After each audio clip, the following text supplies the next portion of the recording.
Welcome to English with Miss Julia. This lesson is aimed at intermediate learners and we read a story. The title of the story is Humphrey the Heroic Hippopotamus.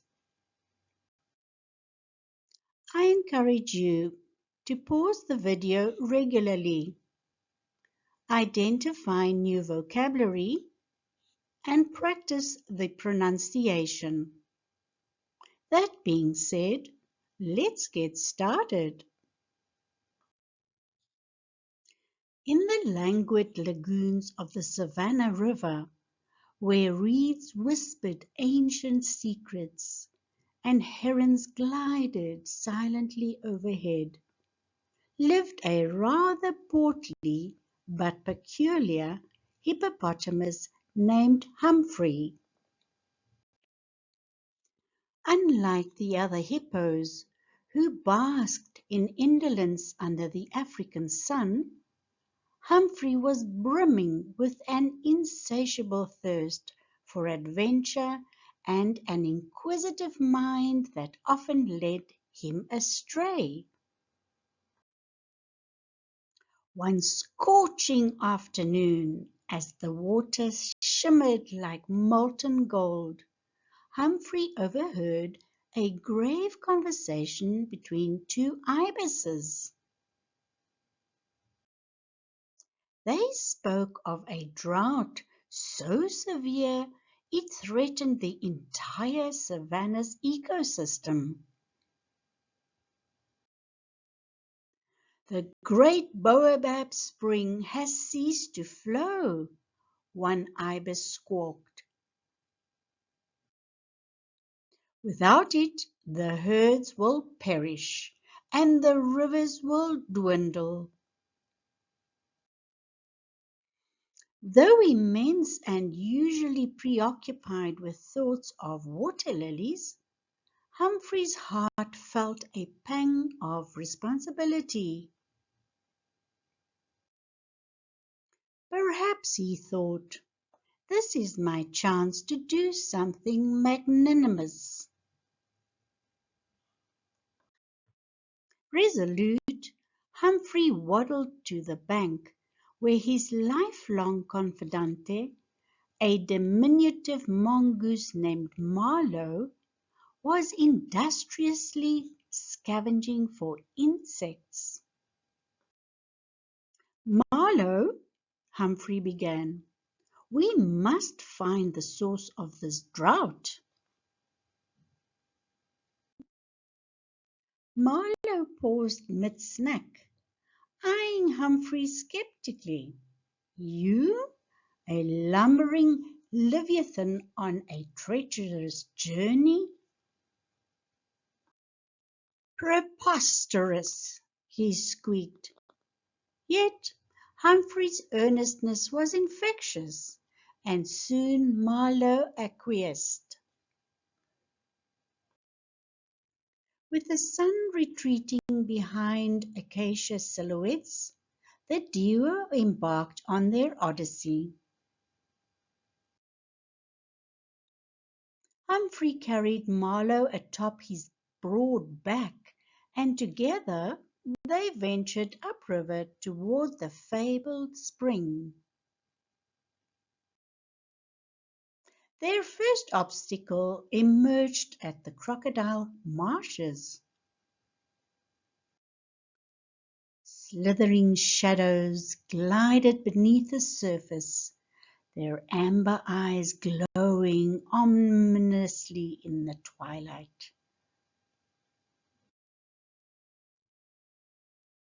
One particularly audacious crocodile, Cirrus, serviced and hissed, "Trespassers! None shall pass unless you solve my riddle." Humphrey though flummoxed nodded. Cirrus intoned, "What has roots as nobody sees is taller than trees. Up, up it goes, yet it never grows. After a moment of reflection, Marlowe whispered, "A mountain." Humphrey bellowed the answer confidently, and Cyrus begrudgingly allowed them to pass. As the marshes receded, the terrain grew arid and unyielding.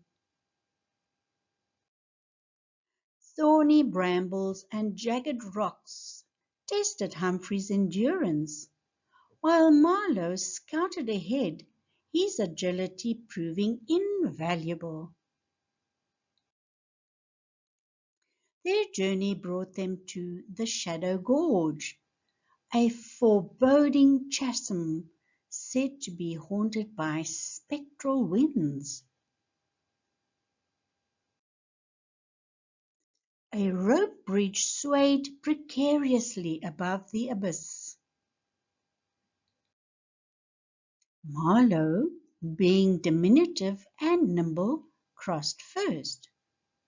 Humphrey, however, hesitated. The bridge groaned under his weight as he inched across, his immense frame a stark contrast to the fragile structure. Halfway across, a gust of wind howled through the gorge, causing the bridge to lurch violently. Humphrey clenched the ropes with his prodigious jaws, steadying himself until the wind subsided. On the other side, Marlowe patted Humphrey's snout. "Your fortitude is commendable, my friend," he said, though his paws trembled slightly. The duo pressed on, and by dawn they reached the base of the obsidian cliffs. Here the air was acrid, and the ground was littered with volcanic rock. The spring lay beyond this treacherous ascent. Scaling the cliffs was an arduous endeavor. Humphrey's immense bulk made the climb excruciating, but Marlowe's encouragement kept him moving. "Think of the herds, Humphrey," Marlowe shouted. Finally, they reached the summit, where they discovered the spring's source, a colossal boulder lodged in the spring's mouth, choking its life-giving waters. Humphrey and Marlowe inspected the obstruction. "Only a tremendous force could dislodge this," Marlowe observed. Humphrey squared his shoulders, determination etched on his face. With a deep breath, Humphrey charged at the boulder. The ground trembled as his weight collided with the stone. Again and again he rammed it, until finally, with a deafening crack, the boulder shifted. A torrent of crystalline water gushed forth, cascading down the cliffs and replenishing the parched land below. Humphrey and Marlowe stood, drenched but victorious. As they descended, the savannah began to transform. With the spring flowing once more, vegetation revived, and animals gathered at the water's edge, their gratitude palpable. News of Humphrey's heroics spread quickly. By the time he and Marlowe returned to Whistlewood Lagoon, a crowd of animals awaited them, cheering and chanting, "Humphrey the hero!"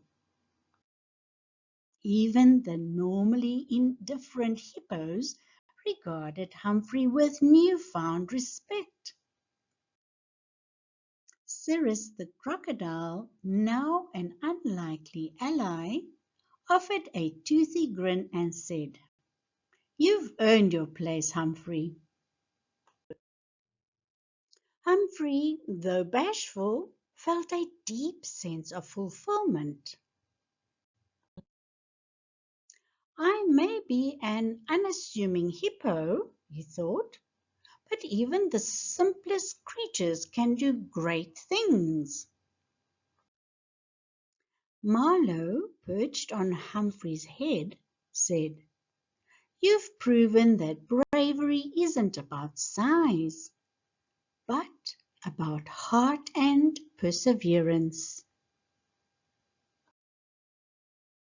Humphrey grunted in agreement. That night, under a blanket of stars, Humphrey rested by the lagoon. Though the journey had been arduous, it had also been transformative. He now knew the strength that lay within him. As the Savannah River glistened under the moonlight, Humphrey dreamed of new adventures. After all, the world was vast, and there was so much more to explore. Thank you for reading this story with us. If you enjoyed it, please click the like button and do consider subscribing to our channel. This way we may reach learners from all over the world and assist them with their English language. We look forward to seeing you in our next lesson.